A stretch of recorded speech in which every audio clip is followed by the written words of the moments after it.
Bob Blumerick. This is my first confession ever. I'm a 32-year veteran of the Houston Fire Department, 60 years old, taking a course online because it's about the only way I can fit it into my schedule. The question's been asked, if I could erase one moment of my life and try again, it would be when fill in the blank.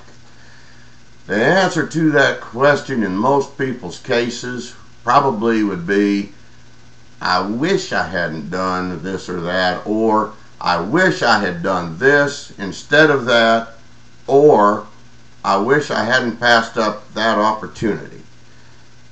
My personal answer is I don't really have an answer. I've been on this particular planet for almost 61 years. And I've been around the block once or twice. I've learned that life on the whole is a series of do-overs. When you run out of do-overs, game over. Life is way too short to live with regrets. I believe the sum of all of our experiences, good or bad, happy or sad, are what make us who we are in the here and now. For instance, my dad began teaching me to drive at the age of about 12, and since then I've driven ambulances and fire trucks in the service of my fellow citizens in the same neighborhood that I grew up in. But I wasn't quite the son I should have been, but by the grace of God I was given a chance to be a better father than I was a son, and a better grandfather than I was a father. And I was raised in what some would call a good Christian home. But my dad died when I was 16. I went through a really tough time.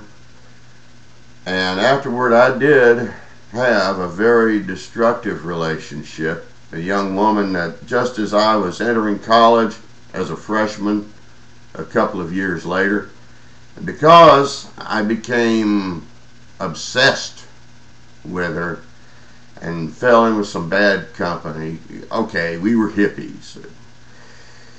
I crashed and burned my second year in college.